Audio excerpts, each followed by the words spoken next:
Hey guys, I'm Michael, also known as K&M Resell. My wife and I both sell full-time on eBay, and every single week we like to show you guys what we sell the previous week. We usually pick out about 20 to 25 things to show you. This week I've got 21 for you, going back to the old school style of video where I show you guys a quick breakdown of the numbers and then show you guys what sold and picking out some of those things.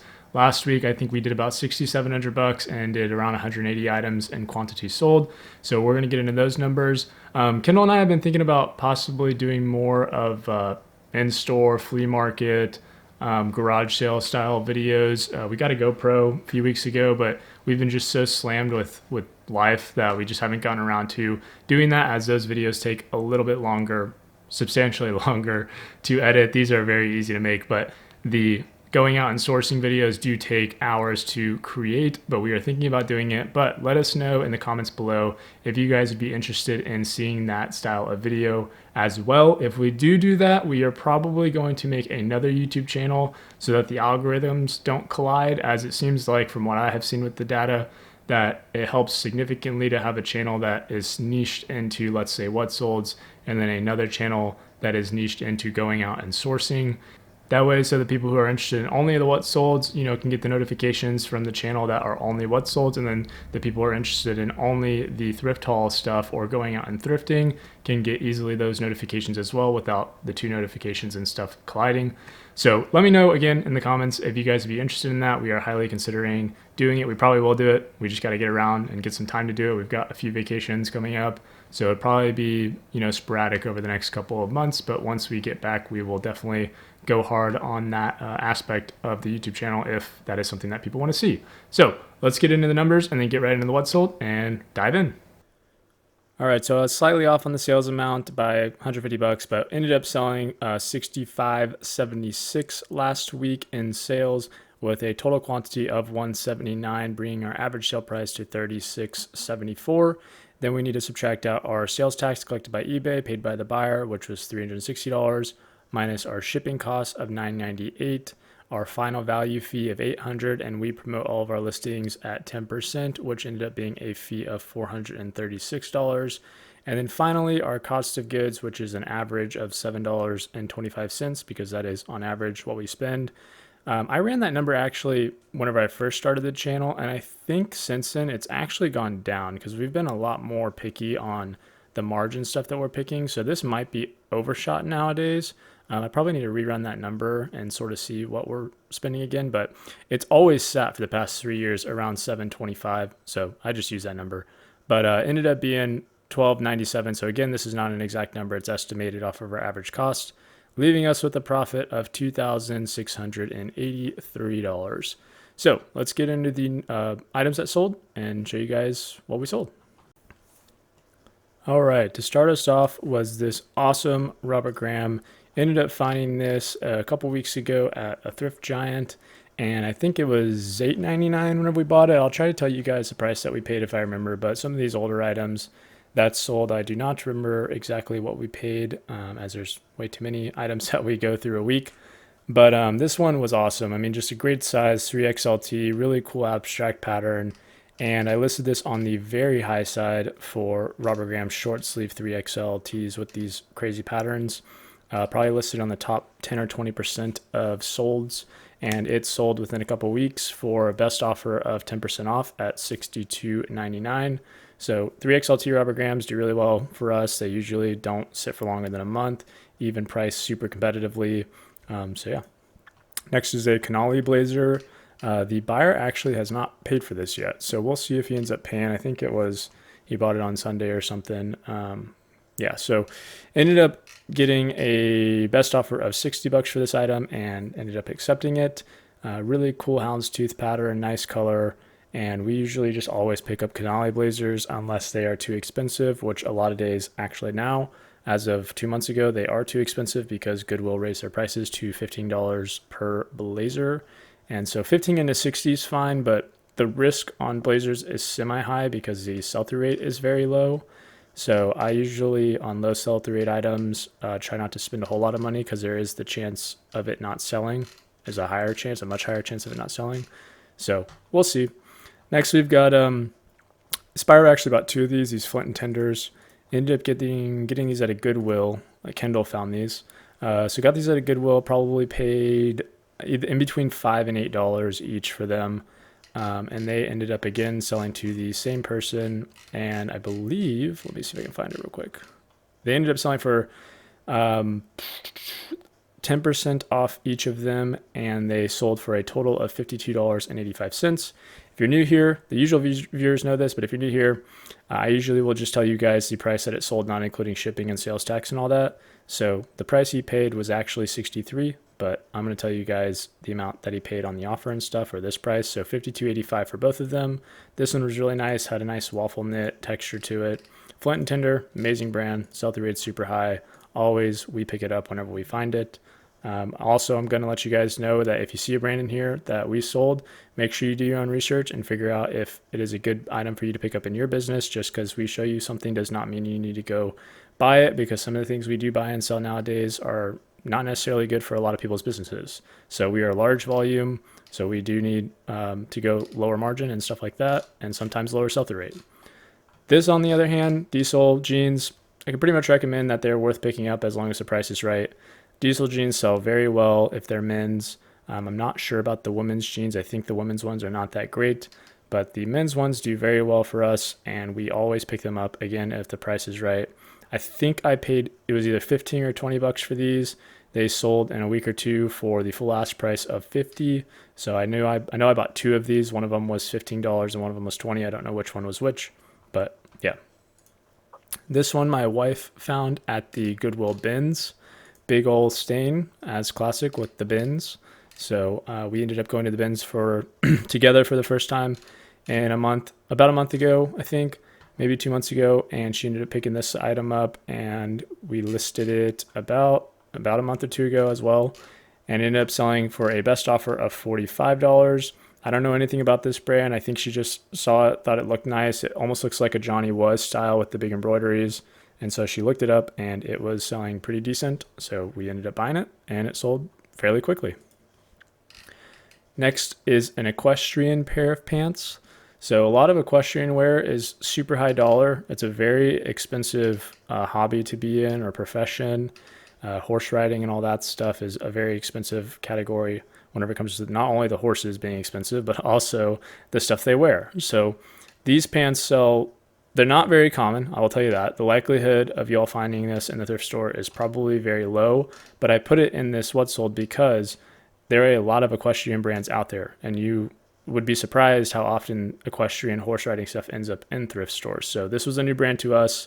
Ended up finding 3 or 4 pairs of these. They all, but one of them was pretty flawed like this, but they still sell very well as these are being rode on horses, and they're going to get dirty anyways, and I believe these are like 90 to 100 bucks new. So these ended up selling for a best offer of $48.88. Only took about a week to sell. I think there was like maybe 1 or 2 sold, maybe a little bit more than that, and only a few listed. So very high sell-through rate on this brand, but overall equestrian stuff typically sells very fast, and their boots are especially expensive. Hundreds of dollars typically in their boots if you find the right brands. Next, we've got a new with tags Lululemon circuit breaker skirt. It's warming up outside. The skirts and the shorts for Lulu are starting to sell well. They typically sell well year round, but right now they're selling very well. These ended up selling for a best offer of $48.50.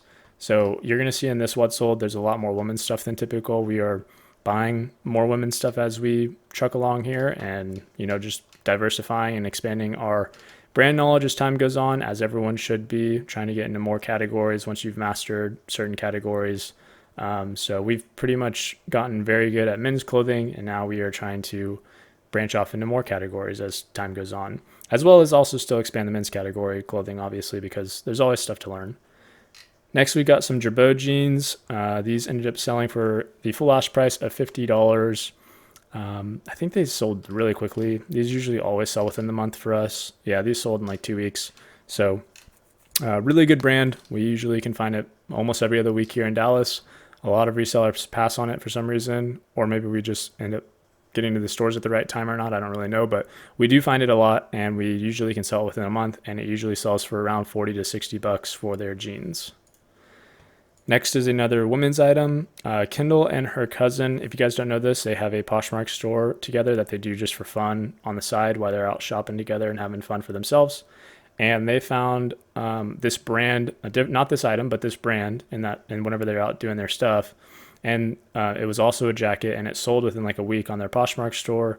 And then whenever me and Kendall went out thrifting the week after that, she ended up finding this brand again. So she bought this knowing that it was good from that transaction, and it ended up selling within 2 to 3 weeks on eBay and sold for a best offer of $45. Next, we've got some new with tag Judy Blues. Judy Blues are always in these what solds because they sell so dang well. I mean, the sell-through rate on Judy Blues is just insane right now. I don't really think the size or anything like that matters. They usually sell used for around 20 to 30 bucks, sometimes a little more. And the new ones, these ended up selling for best offer of 45 bucks. So really quick seller. They're very common in the thrift stores. There's thousands of them listed on eBay and sold on eBay, so they're pretty common. And yeah.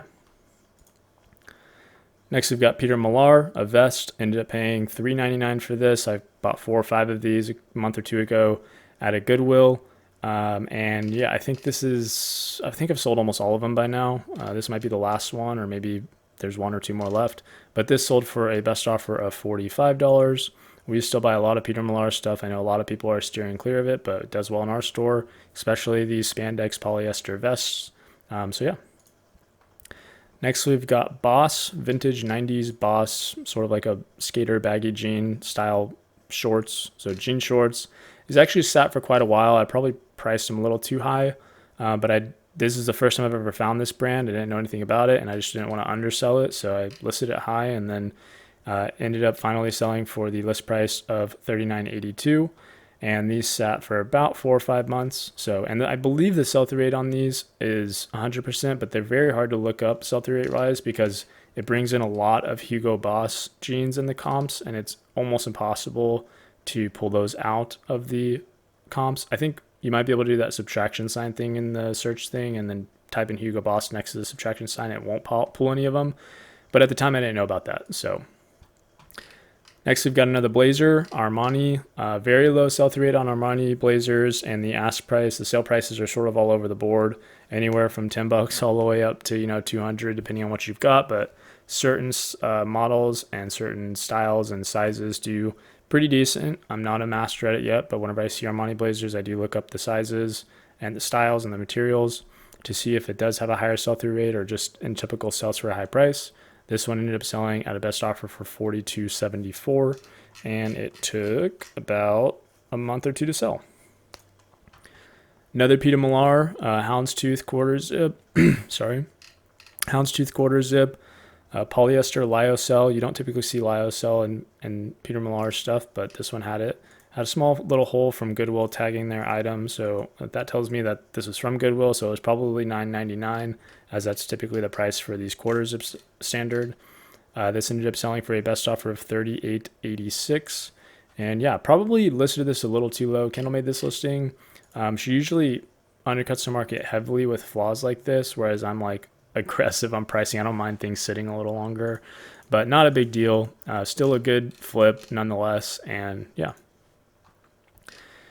Next, we've got a Ted Baker blazer. Had some flaws here, some holes and stuff like that. This hole is not too big of an issue because it's underneath the armpit and it's not really visible whenever people are wearing the blazer. But these 2 little small holes are probably a little more, problematic. I believe we just sold this. We did just sell this exact blazer, and I think it was for $80. Exact same. I think it was a size 40R. But the exact same model, exact same colorway and everything. So sold for like $70-$80, I believe. So we cut the price basically in half. This one sold at a best offer for $38. And I think this sold in a week. I got an offer for it, and I just took it because I was too worried about these flaws being problematic for other buyers. But yeah. Ted Baker blazers, by the way.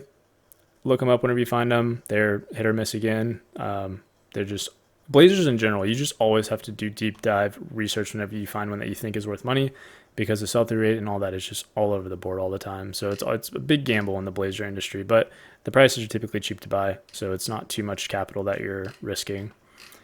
Next, we got Peter Millar EB66s. We always buy Peter Millar EB66 pants. You can tell it's EB66 with this style code. It will always have an EB66 in here. And these pants typically do very well for us. These ended up selling for $40 at a best offer of 10% off. Next, we've got a Ralph Lauren. I think it's linen or maybe silk or both. Yeah, silk linen blend, pink camp shirt. This, if you don't know, these little loops here that do that collar style, that's called camp. Yeah, so Ralph Lauren linen, silk stuff, we always pick up. It all does very well in our store. And these ended up selling for a best offer of $24. Next, we've got a Turnbull and Acer, or Acer, I think it's Acer, button-up shirt, barrel cuff. They typically have French cuffs from what I've seen. I've yet to find one of these without flaws. They literally always have flaws, but they still sell even with the flaws. If it didn't have a flaw, it'd probably be a $60, $70 shirt. But with the flaw, obviously brings the value down, and this ended up selling for the full list price of $40. We have a Travis Matthew new with tags leaf pattern. So really cool pattern, new with tags, size 2XL, a great size for Travis Matthew. It ended up selling at a best offer of $38.69. I believe that is 10% off as well. That's typically what we accept and send offers for, is 10 to at most 15%. Travis Matthew, I'm interested to see what it does this year with their polos in the summer. Last year in August, most of their polos, like almost all of them, were 100% sell-through rate. And so I'll be interested to see how it is come July and August, whenever we're at peak summer. So we are loading up on these, but we are gambling and hoping that the sell-through rate does increase drastically over the next couple of months. So we shall see. So we're buying them cheap. But these new with tag ones obviously do very well. So anything new with tags increases value heavily. And lastly, we have a good pair of shorts new with tags. I believe this is from a consignment store, like a clothing consignment store. I don't know which one. I usually go there to find like Lulu and stuff for myself, and I'll typically find a few things to resell as well. Good. Not a very common brand. It's a YouTuber's company. His name is Garrett, and he is out of Dallas here, but they are one of the biggest golf channels. The golf channel is called Good, and they make clothing, and it sells great. I mean, the used stuff that they sell sells great. I think we just shipped out a pair of pants that we found for $50 or something a couple days ago. Maybe yesterday. And so we always are on the lookout for this brand. Does very well. A lot of the golf YouTubers, clothing brands that they're sponsored by or own do all very well. So make sure, if you don't know anything about golf, go check out some golf YouTube channels, because there's a ton of brands that they're a part of that are all big selling clothes in the used clothes category. All right, well, that wraps up this week's What Sold video. Again, leave a comment below if you guys are interested in us going out and actually thrifting. We're more interested, honestly, in doing it at a flea market than the thrift stores, as whenever we go to thrift stores, we like to go very fast. Like, we don't like to be in thrift stores for longer than 30 minutes. We like to, hit a ton of them in one day or across a couple days. And so recording and all that slows it down heavily. But on Saturdays, I know there's flea markets around here that I'd love to go and experiment with and check out, because I've never sourced from them before, and just bring a GoPro and take you guys along for the ride. So if you're interested in that, let me know, and we will see you guys in the next video.